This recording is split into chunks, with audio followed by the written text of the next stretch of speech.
जी हाँ, 90% लोग सफलता के लिए अकेले ही भागने की गलती करते हैं।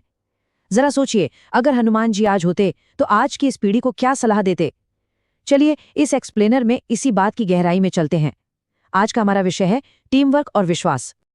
अब ये एक बहुत ही गहरी सोच को जन्म देने वाला सवाल है ना। अगर हनुमान जी आज होते तो इंसान को क्या सलाह देते? मतलब एक ऐसी महान हस्ती के बारे में सोचिए जिनके पास अपार शक्ति है, असीमित बुद्धि है और कमाल की गति है, जो अकेले ही पूरा द्रोणागिरी पर्वत उठा सकते हैं, मीलों लंबा समुद्र बस एक छलांग में लांघ सकते हैं। अगर ऐसा कोई महान व्यक्तित्व आज के इस मॉडर्न कॉर्पोरेट वर्ल्ड या कह ले स्टार्टअप कल्चर में होता तो उनके काम करने का तरीका क्या होता? क्या वो हर काम, हर एक जिम्मेदारी अकेले ही अपने कंधों पर उठा लेते? क्या किसी भी बड़ी चुनौती को पार करने के लिए वो सिर्फ अपनी ही ताकत पर निर्भर रहते? ये सवाल ना हमारे मिथकों और आज की मॉडर्न रियलिटी के बीच एक बहुत ही दिलचस्प पुल बनाता है, क्योंकि इसका जवाब आज की सबसे बड़ी कॉर्पोरेट और पर्सनल प्रॉब्लम्स का सॉलिड सॉल्यूशन दे सकता है। ध्यान दीजिए इस बात पर, रामायण की सबसे बड़ी जीत अकेले नहीं बल्कि एक टीम से हुई। और ये कोई छोटी मोटी बात नहीं है, ये बहुत गहराई से दर्शाता है कि कैसे एक असाधारण शक्ति जब एक टीम के पक्के इरादे के साथ जुड़ जाती है ना, तो वो बिल्कुल अजेय बन जाती है। रामायण की कथा को सिर्फ बुराई पर अच्छाई की जीत के रूप में देखना काफी नहीं है। सच कहें तो ये दुनिया का सबसे बेहतरीन मैनेजमेंट और टीम बिल्डिंग लेसन है। इतनी बड़ी, इतनी ऐतिहासिक जीत बिना एक मजबूत और संगठित गठबंधन के पॉसिबल ही नहीं थी। जब असीमित ऊर्जा को एक साझा लक्ष्य के साथ जोड़ा जाता है तो कोई भी लंका अजेय नहीं रहती। तो चलिए अब इस बात की गहराई में उतरते हैं। हनुमान जी का team work, the power of the alliance.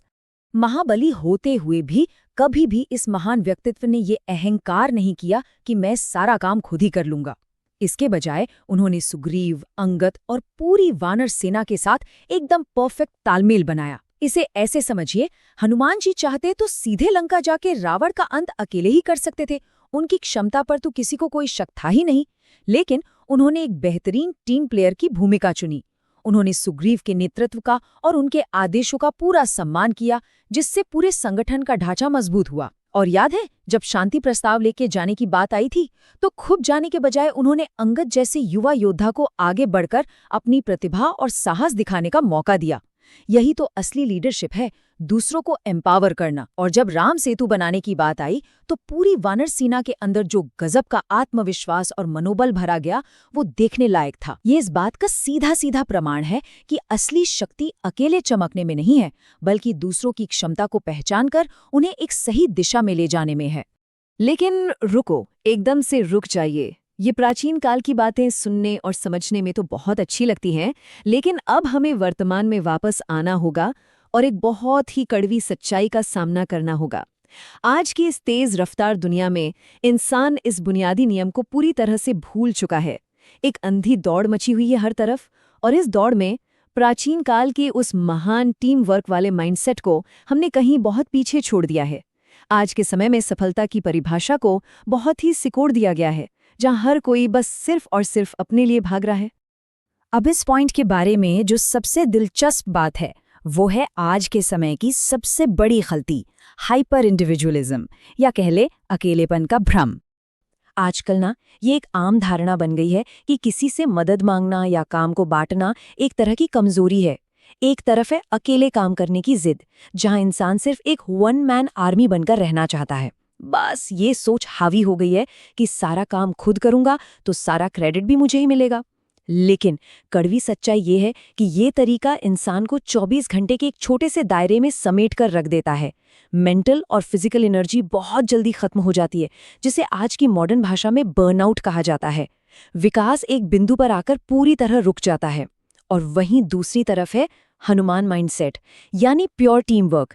ये माइंडसेट सिखाता है कि जब शक्तियां और जिम्मेदारियां बंटती हैं, जब अलग अलग खूबियों वाले लोग एक टीम बनकर काम करते हैं, तो काम का इम्पैक्ट कई 100 गुना बढ़ जाता है। इसमें वो लिमिटेड एनर्जी अनलिमिटेड बन जाती है और स्ट्रेस की जगह एक साझा सफलता जन्म लेती है। तो यहाँ सबसे क्रूशल पॉइंट ये है, सफलता का मूल मंत्र, मिथक और आज की वास्तविकता के बीच का एक मजबूत पुल। ये टीम वर्क का जो सिद्धांत है ना, ये सिर्फ किसी ग्रंथ में लिखी एक पुरानी कथा भर नहीं है, बल्कि ये आज के मॉडर्न जीवन, बिजनेस और करियर की सबसे बड़ी और सबसे जरूरी आवश्यकता है। चाहे कोई मल्टीनेशनल कंपनी खड़ी करनी हो, कोई बहुत ही मुश्किल प्रोजेक्ट समय पर पूरा करना हो, या फिर जीवन की किसी भी बड़ी चुनौती को पार करना हो, बिना एक बेहतरीन और भरोसेमंद टीम के कोई भी महान कार्य पूरा नहीं हो सकता। अंततः जब अकेले चलने का वो अहंकार खत्म होता है, जब सोलो रहने की भावना जलकर राख होती है, ठीक तभी एक असली और अजेय टीम का जन्म होता है। इसीलिए तो कहा जाता है, team work makes dream work. Hanuman ji का पूरा जीवन हमें यही सिखाता है कि असली महानायक वो नहीं जो सिर्फ अपनी ताकत का दिखावा करते हुए अकेला खड़ा रहे, बल्कि असली महानायक वो है जो पूरी टीम पर विश्वास करे, उन्हें प्रेरित करे और सबको साथ लेकर जीत के शिखर तक पहुंचे। तो जरा सोचिए, क्या आज की इस भागदौड़ और अकेलेपन से भरी जिंदगी में एक ऐसी ही अटूट और भरोसेमंद टीम बनाने का सही समय नहीं आ गया है?